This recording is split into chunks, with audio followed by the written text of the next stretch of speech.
Diplomatic efforts विज़-अ-वी ये जो इस वक्त ग्राउंड पे चल रहा है, गाजा में एक एक लोकेशन को चुनकर वहां पर हमला करना। मेजर जनरल कोचर, आपसे पूछूंगी, ये डिप्लोमैटिक एफर्ट्स किस हद तक काम आ पाएंगे? क्योंकि नेतन्याहू तो कह रहे हैं कि बंधकों को बचाना है लेकिन ऑपरेशंस रोकने नहीं है।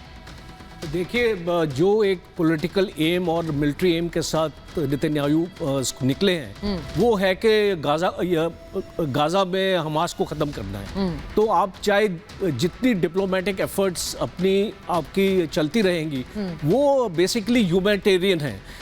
बेसिकली जो भी पैलेस्टीनियंस हैं उनके लिए है ये डिप्लोमेटिक एफर्ट्स।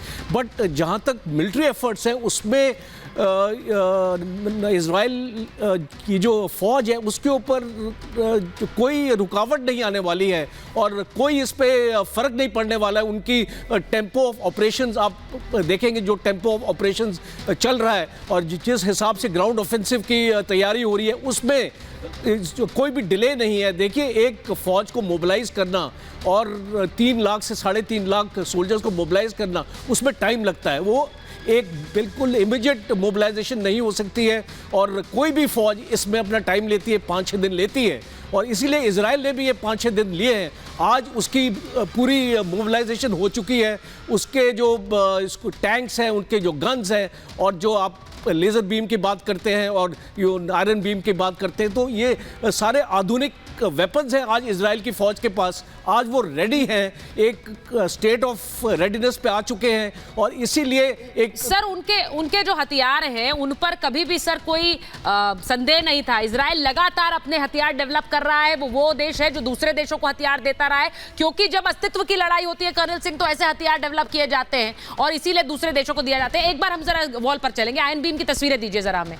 आयरन बीम की तस्वीरें दिखाना चाहती हूँ एक बार। जो आधुनिक हथियार इस वक्त अब कहा जा रहा है कि इजराइल ने वहां पर लगा दिया है, ये लेजर बीम के जरिए है सर। और जो हम तस्वीरें दिखा रहे हैं, लेजर बीम के जरिए जो हवा में कोई प्लेन है, कोई मोर्टार है, उसे वहां ध्वस्त किया गया। 20 साल सर इस पर डेवलप इसको किया गया, अमेरिका के साथ मिलकर किया गया। ये क्या है सर हथियार, जरा हमारे दर्शकों को बताइए। देखिए, ये एक हाई इंटेंसिटी पावरफुल बीम है। हाँ। ये जो आप देख रहे हैं, ये वाली, ये एक बीम है, ये एक रे ऑफ लाइट कहिए, जो कि हाई इंटेंसिटी की है। आज से पहले 100 से 150 किलोवाट की थी। आजकल जो आप बता रहे हैं 20 साल बाद जो डेवलप हुई है, महेश आप यहीं चला सकते हैं, वो तकरीबन 500 से 1000 किलोवाट की है। अब आप सोचिए कि 1000 किलोवाट की बीम आकर आपके किसी भी टारगेट पर लगती है। हाँ। इसके जो फायदे घाटे हैं वो ये हैं सबसे हाँ। बड़े। हाँ। पहली बात स्पीड, हाँ। दूसरी बात एक्यूरेसी, हाँ। तीसरी बात बड़ी सस्ती पड़ रही है। हाँ, बहुत सस्ती पड़ रही है, सोचिए।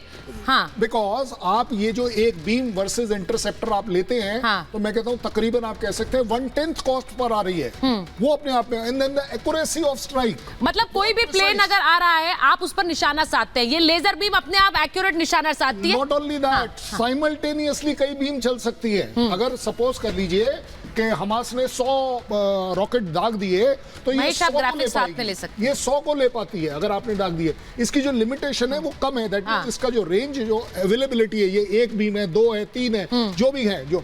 और अगर आपने देखा होगा इसमें वो एक हल्की सी आवाज भी आती है। That is what makes the वो जो भी प्रोजेक्टाइल, एयरक्राफ्ट, कुछ भी ले लीजिए, वो सब चीजों के अगेंस्ट ये एक रामबाण है।